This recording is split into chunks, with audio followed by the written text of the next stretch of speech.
Bueno, tenemos aquí varias preguntas que me ha enviado una compañera vuestra de Vergara a través de correo electrónico y son unas dudas que están relacionadas con la codificación de línea. Para entender un poco cuál es el enfoque de la asignatura, vamos a empezar con la segunda de estas preguntas, en la que pues bueno, se habla sobre las componentes de continua. Dice la componente de C es la componente de frecuencia cero. En el libro nos muestran estos gráficos, por ejemplo, para NRZL y NRZI. Tenemos aquí las gráficas de la densidad de potencia. Y la cuestión que surge es, vale, estos gráficos me los tengo que aprender y punto. ¿Esto de dónde sale, no? ¿O qué pasa con esto? Bueno, realmente no es necesario aprenderse tampoco de memoria estos gráficos. Aquí lo importante es tener claro cuál es el valor del ratio y cuál es la relación que hay entre el número de símbolos de señal y el número de bits por segundo. ¿De dónde sale esta gráfica? Sale, por ejemplo, de aquí. Estos serían los cálculos. Tenemos aquí, dice, para una señal de energía GdT, la densidad espectral de energía es la transformada de Fourier de la autocorrelación. Entonces aquí pues hay una serie de cálculos. Luego aquí se le da un posible valor a esa GdT. Y al final, pues bueno, tenemos aquí cuál sería la expresión de la densidad espectral de potencia, que si hiciéramos la representación, pues tendríamos una forma determinada como la que tenemos, como las que se muestran en el libro para las diferentes codificaciones de línea. Entonces, todo esto es necesario verlo para entender que no nos interesa, ¿vale? Aquí es donde tenemos que introducir la técnica de la abstracción. ¿Y qué es eso de la abstracción? Pues la abstracción es lo que solemos utilizar en ingeniería para que no nos molesten los detalles excesivos, ¿vale? Entonces aquí nos interesan cosas como, por ejemplo, pues cosas que aparecen por aquí, ¿no? Nos dicen detalles generales, ¿no? Dice la distorsión de salida, por ejemplo, de un canal de comunicación depende de la densidad espectral de potencia de la señal de entrada, por ejemplo. O sea, ya sabemos que en función de cómo sea esa densidad espectral de potencia de la señal de entrada, podemos tener distorsión en la salida. También nos dicen que la densidad espectral de potencia depende de cuál sea el número de bits por segundo que tengamos, del ratio de pulsos, ¿no? Y nos dicen que el espectro necesario es más ancho cuando el número de bits por segundo crece.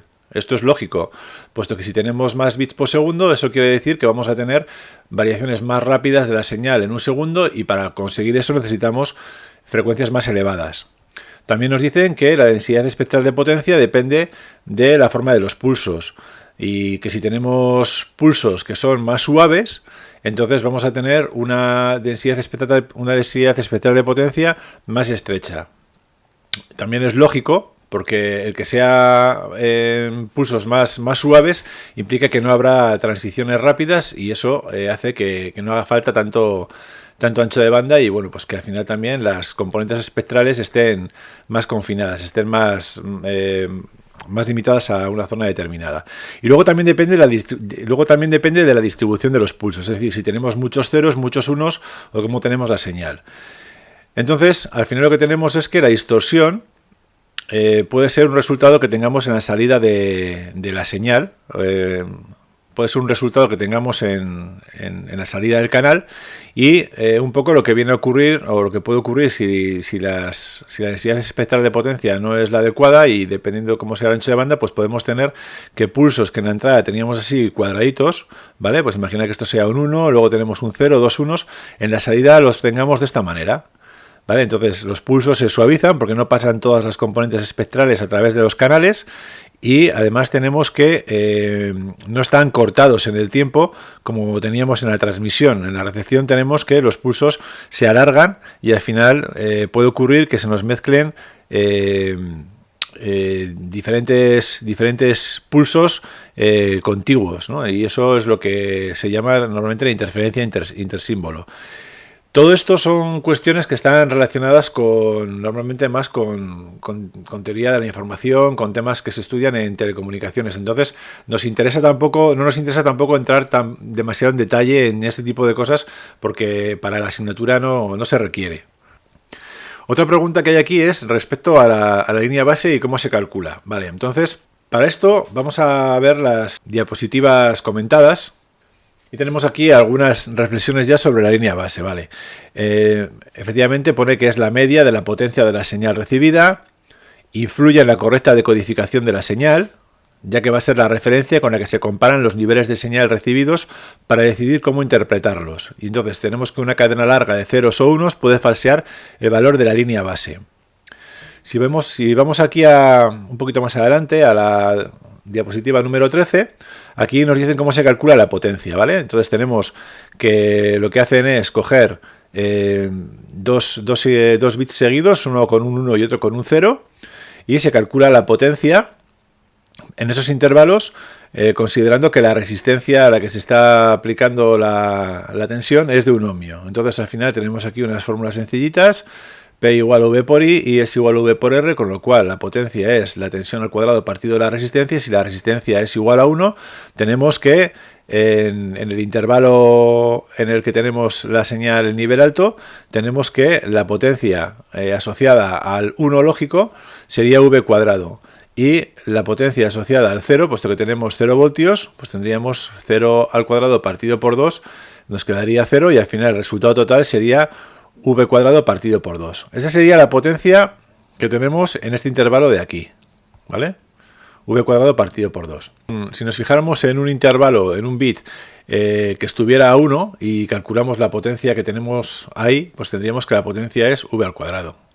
Si tuviéramos un tren de unos, pues tendríamos que la potencia en todo el intervalo en el que tenemos un tren de unos sería de V al cuadrado. Mientras que si lo que tenemos son ceros, la potencia media en ese intervalo sería 0.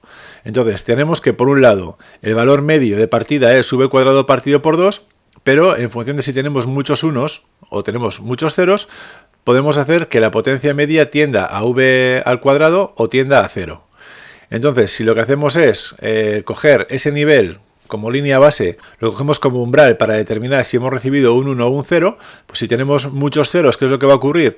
Pues que la potencia media va a ir bajando de V cuadrado partido por 2, va a ir poco a poco bajando hacia 0, y en un momento determinado, pues puede que a lo mejor un pico de señal que tengamos se pueda ser interpretado como un 1 cuando realmente no había tal información. Esto todo, ya digo, pues un poco desde un punto de vista intuitivo, desde un punto de vista de buscando un poco la abstracción para no entrar tampoco en detalles matemáticos excesivamente complicados y que no se piden en la asignatura. Luego tenemos la componente continua, la frecuencia cero y los valores bajos de frecuencia no se pueden transmitir por canales pasobanda. Recordad que el canal pasobanda es un canal en el que tenemos que entre dos frecuencias determinadas, una frecuencia de corte 1 y una frecuencia de corte 2, se transmite la información. Si la señal que queremos transmitir tiene una componente de continua, esa componente de continua estaría por aquí, estaría en 0 hercios, y entonces no podría entrar dentro del canal del ancho de banda que tenemos para transmitir. Entonces, si no transmitimos esa información, lógicamente la señal en destino estará deformada y será más difícil la decodificación. Por eso los esquemas de codificación de señales buscan anular la componente continua. Tenemos que pensar que la componente continua no es más que una línea recta con diferente nivel, ¿vale? Entonces, una línea recta de por sí, ya digo, desde un punto de vista de abstracción y un poco para entender las cosas, pues realmente no aporta nada. Lo único que hacemos es coger la señal de información donde hay variaciones y subirla hacia arriba o bajarla hacia abajo en función de si esta señal es positiva o es negativa.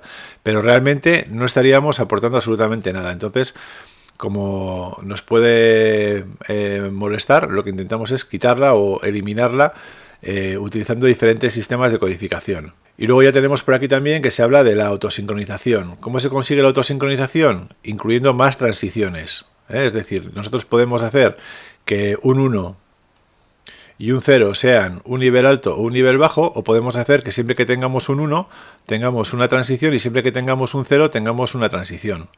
¿Vale? En un caso una transición hacia abajo y en otro caso una transición hacia arriba, un flanco descendente y un flanco ascendente.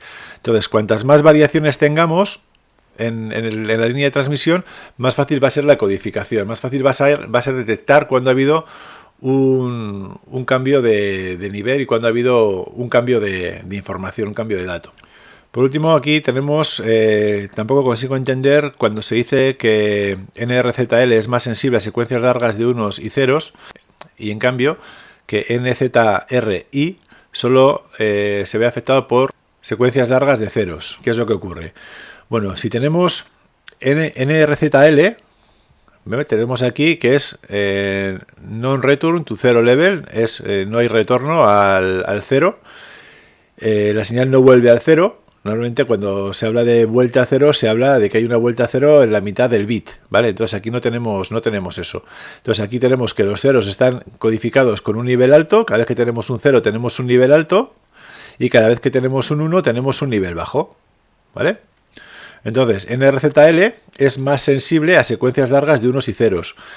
¿Qué es lo que pasa? Que cuando tenemos secuencias largas de unos y ceros, lo que tenemos es, imaginamos que tenemos aquí un 0, otro 0 y otro 0, ¿y qué es lo que tenemos? Pues tenemos un montón de ceros, un montón de tiempo en el que no hay ninguna variación, ¿vale? Un montón de tiempo en el que no tenemos ningún tipo de flanco, ningún tipo de transición que pueda ayudar al receptor a identificar en qué momento hay un cambio de bit. Entonces, eso es lo que se considera un problema a la hora de codificar la información de la señal. Entonces aquí tendríamos que nos viene otra vez el 1 y luego ya tenemos otra vez un 0. Entonces aquí sí tenemos un flanco descendente y un flanco ascendente que pueden ayudar a entender que haya habido un cambio de bit. Pero siempre que tengamos muchos ceros seguidos o muchos unos seguidos, vamos a tener esta situación problemática. Sin embargo, a NRZI solo le afectan las secuencias largas de ceros. ¿Por qué? Porque la codificación es diferente. Fijaros, aquí lo que tenemos es, cuando tenemos, voy a borrar esto, se vea eso que tenemos ahí. Aquí lo que tenemos es que cuando nos llega cada vez que nos llega un 1 se produce una inversión, ¿vale? Si teníamos un valor alto nos vamos a un nivel bajo. Tenemos un 0, se mantiene. El siguiente es un 0, se mantiene el nivel. El siguiente es un 1, tenemos una inversión. Pasamos del valor negativo al valor positivo. El siguiente es otro 1, pues volvemos a tener un cambio de positivo a negativo. Otro 1, volvemos a cambiar, en este caso de negativo a positivo.